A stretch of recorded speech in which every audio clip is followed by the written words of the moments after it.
Hi everyone, Joe Kehrig, Managing Broker of Coldwell Banker Real Estate in Danville. And this is your San Ramon Valley Real Estate Update the week of June 15th. Happy Father's Day to all the fathers out there this upcoming Sunday. News this week, Governor Newsom did pass a law basically saying with the COVID-19 that masks has to be worn inside. I think they've kind of found that the surface touch-to-touch contact is minimal. It's more as far as someone coughing on you or sneezing that is COVID-19 positive. One thing always remember that I always try to remember is walk around as if you are positive, COVID-19 positive, and it kind of just makes you aware of, your surroundings and such forth. So what's going on with the week as far as that? Well, first off, I found this graph kind of interesting. With California and which states are opening for business. It's funny. You've got all the light blue, which is no stay-at-home orders, and then yellow, which is a few states that stay-at-home orders are recommended, and still California is the only state, including Hawaii, including all 50 states, that the stay-at-home is mandated. Now, there has been a little bit of a spike in COVID-19, cases. But as Newsom even said in his own press conference, that's because we're getting a lot more testing done. And obviously, as people go out there into the public square, you're going to have more cases. The bottom line is we're almost all going to get it at one point or the other. So as we're more exposed, we are going to get it, obviously, a low risk of it.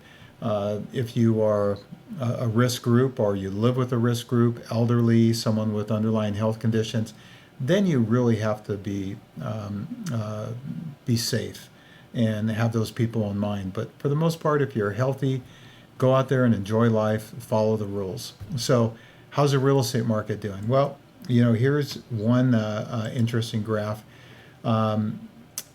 And because people always ask, where is the market going? I thought this graph was interesting. National homeowner equity. And you can see that basically going all the way from, the gray is there wasn't enough data. And obviously how much equity that people have. You can see that California is 18,000 on the 10 to 20,000 figure. And that's obviously average gain year to date, so California is doing well. Washington and Idaho obviously are the only two states that have, $20,000 plus. But again, California is doing really well, as we've talked about. We are definitely in a V-shaped recovery right now with real estate, and why is that? Why do buyers want to buy? Well, look at this, the next graph that we have going. And you'll see that why are people buying? Well, 67% of the buyers out there are taking advantage of the low mortgage rates. And then now 32% are able to save more money for a down payment due to reduced spending. And 28%, just kind of being stuck in a small space. So those are the three things. But what's really driving it is low interest rates. And there's no end in sight as far as the interest rates going up. Now, if we look at the next graph, what are America's top choices as far as in investments? And one of the things that this has taught us of COVID-19, how important our homes are in our life, now that we've had to be sheltered in place for so many months. And you can see America's top four choices. Look at real estate. I mean, it is just obviously it's kind of leveled out, but it's still on the upward trend. Stocks are in a downward trend, and then savings account, which you basically get almost nothing for, and gold. So when you look at the appreciation just a year to date in that earlier graph I showed you, you can see why people are taking advantage of the low interest rates and why it's their favorite investment, because it's definitely outpacing everything else. And that's why that's where everyone wants to go to. So if we look at the next graph, is what the economists think. And we already know that here. But obviously economists are talking about nationwide. We already know that, the market's kind of going nuts here. It's almost like February again as far as the activity, with a couple changes which we'll talk about. But 22% of the economists feel that the recovery has already happened, or already is happening.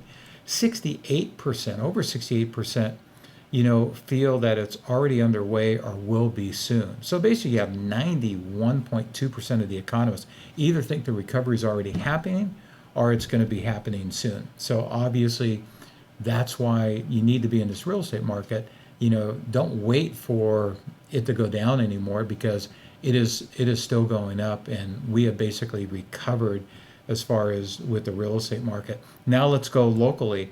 And if you've been watching this the last few weeks, you basically see that, what's been happening. Well, you'll see the same type of thing. Look at the San Ramon market. In the San Ramon market, you can see that the listings have stayed pretty consistent. But look at the pendings.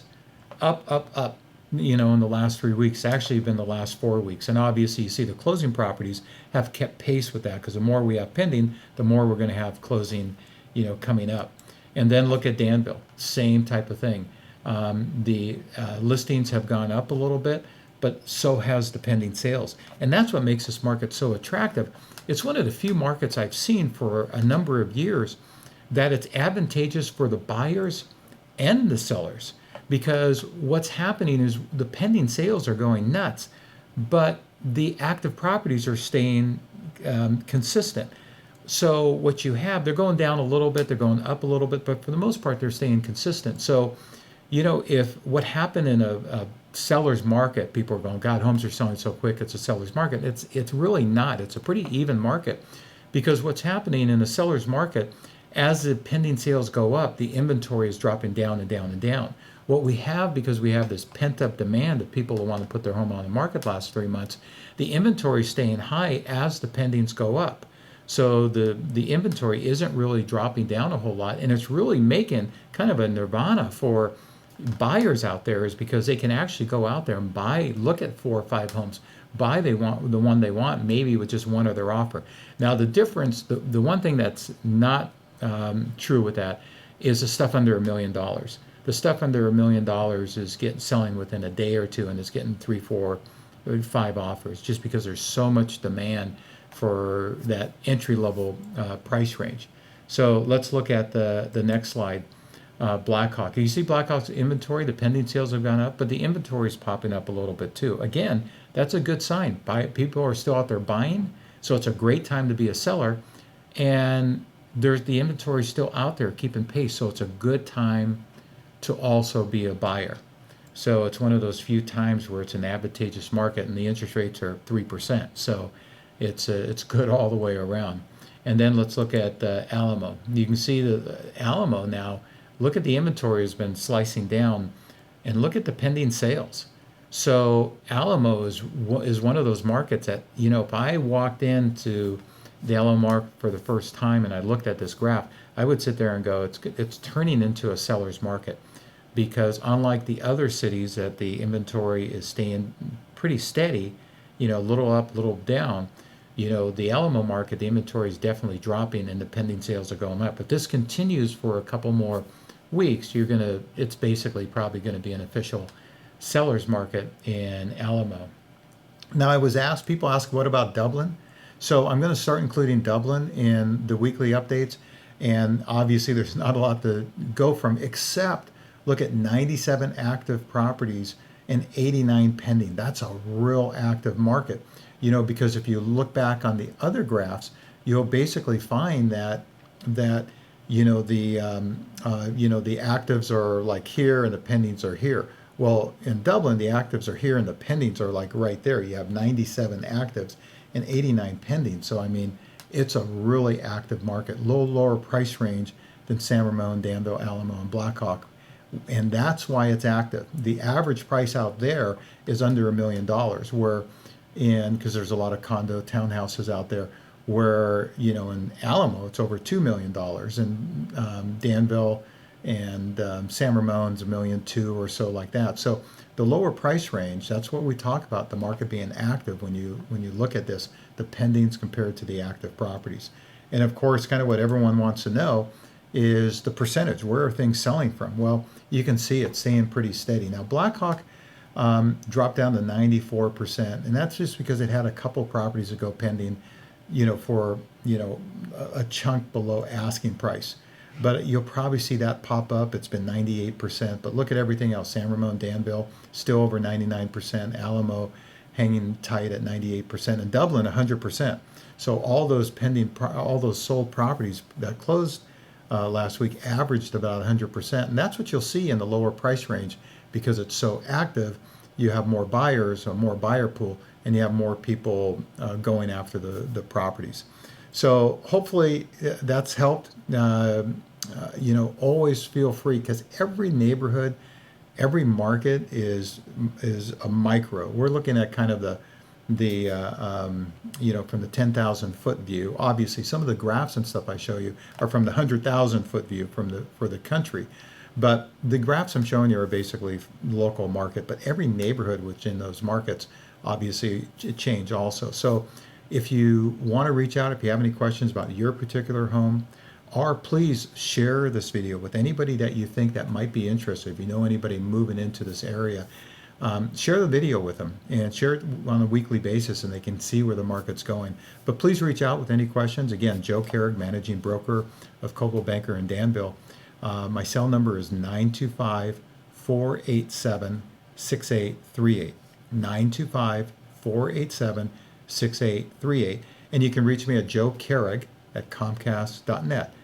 That's JOEKEHRIG at comcast.net. And one other slide I want to share with you for Father's Day. If you saw our Father Day wishes, if you got this via email, but this is a picture. I've actually had it for a couple years, and I send it out to all the people I love on the Father's Day, which to me is really what builds this country. We talk about the greatest generation, and there's a big disparity in the United States to those families that have a father in their presence and the ones that don't, economically, socially. And so fathers are such an important part of the backbone of this country. So I love this post. It says, "My father didn't tell me how to live. He lived and let me watch him do it." And honestly, that's a good lesson for all of us, whether you're father, mothers, significant others, friends. So as always, I can't wait to see you next week, and may God bless you and keep you safe. Thanks.